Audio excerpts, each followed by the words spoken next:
ഞാൻ മലപ്പുറത്ത് വന്ന് എൻ്റെ പെണ്ണ് സഹോദരി ഒരു സത്യം പറഞ്ഞത്. ഈ മലപ്പുറം എന്ന് പറഞ്ഞാൽ അവിടെ ചെന്നാൽ ഒന്നും മിണ്ടാൻ പാടില്ല എന്ന് എനിക്കറിയാൻ പാടില്ല. ഒരു ഭാര്യ കയറാൻ മലയാണ്, ഒരു പ്രത്യേക സംസ്ഥാനം വേറുള്ള ഒരാളെന്നൊന്നും എനിക്കറിയാൻ പാടില്ല. അവിടെ ഒരു സമ്മേളനം എല്ലാ 3 കൊല്ലം കൂടുമ്പോഴും അവിടെ ഒരു യൂണിയനുണ്ട്, നിലമ്പൂർ യൂണിയൻ. അവിടെ എന്നെ വിളിക്കാറുണ്ട് ശ്രീനാരായണ കൺവെൻഷൻ. പോയപ്പോൾ ഞാൻ പറഞ്ഞു, ഈ ജില്ലയിൽ ഒരൊറ്റ കുടിപ്പള്ളിക്കുളം പോലും ഈഴവ സമുദായത്തിനില്ലാത്ത എനിക്ക് വലിയ ദുഃഖമുണ്ട്. ചില സമുദായങ്ങൾ അത് മുഴുവനെടുത്തിരിക്കുകയാണ്, പ്രത്യേകിച്ച് മുസ്ലിങ്ങൾ ആ മുഴുവനെടുത്തിരിക്കുകയാണ്. ആ മുസ്ലിങ്ങൾ മുഴുവൻ എടുത്തു എന്ന് മാത്രമല്ല, അതിൽ തന്നെ മുസ്ലിങ്ങളെ സമ്പന്നരുടെ ട്രസ്റ്റുകൾക്കാണ് കൊടുത്തിരിക്കുന്നത്, അതിലെ പാവപ്പെട്ടവർക്കല്ല കൊടുത്തിരിക്കുന്നത്.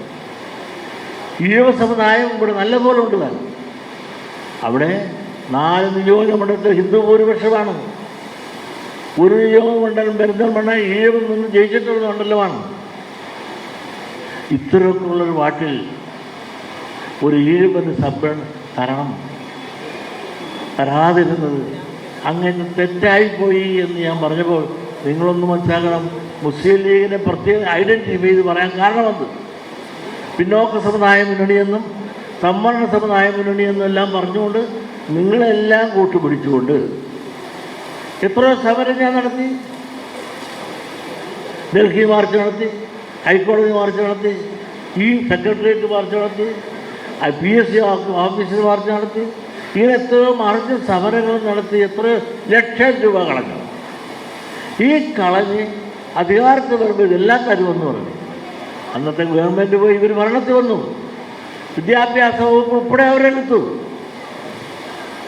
നമുക്കെന്ത് വന്നു? പുറകെ നടന്നിട്ട് പോലും ഒരു ചുക്കും തന്നില്ല എന്ന് മാത്രമല്ല, നമ്മൾ ആലുവ മണപ്പുറത്ത് വെച്ച് പോലും കണ്ട പാവം നിരത്തില്ല. നിങ്ങളൊന്ന് മനസ്സിലാക്കണം, ഈ കേരളത്തിൽ 3000 കോടി രൂപയുടെ വിദ്യാഭ്യാസ മേഖലയിൽ മുടക്കുമ്പോൾ നമുക്കെന്ത് കിട്ടി? അതിൻ്റെ കണക്ക് പരിശോധിച്ചാൽ 4200 സ്കൂൾ മുസ്ലിങ്ങൾ കൊണ്ടുവിടാം. അവരെക്കാൾ ഒട്ടും കുറയാത്ത ജനസംഖ്യയുള്ള നമുക്കുള്ള എത്രയെന്നറിയോ? 370. എന്ത് ഇംബാലൻസ്! ഈ രാജ്യത്തിൻ്റെ വരുമാനത്തിൻ്റെ നല്ലൊരു ഭാഗം വിദ്യാഭ്യാസ മേഖലയിൽ മുടക്കുമ്പോൾ ഈ 4200 സ്കൂളുള്ള സമുദായത്തിന് ഒരു സ്കൂളിൽ 15 പേരെ വെച്ച് കൂട്ടിയാൽ തന്നെ 63,000 മുസ്ലിം കുടുംബങ്ങൾക്ക് ഉദ്യോഗം കിട്ടും. അതേസമയം ഈഴവ സമുദായത്തിന് 370 സ്കൂളുള്ളപ്പോൾ ഈ സമുദായത്തിന് 5,550 പേർക്ക് കിട്ടും. ഈ ഡിഫറൻസ് എന്താവും? അത് ക്രിസ്ത്യാനിയെ സംബന്ധിച്ചിടത്തോളം അവർ പണ്ടേ രംഗത്ത് വലിയ കൊമ്പന്മാരാണ്. അവർക്ക് 7,973 ഹൈസ്കൂളുകൾ.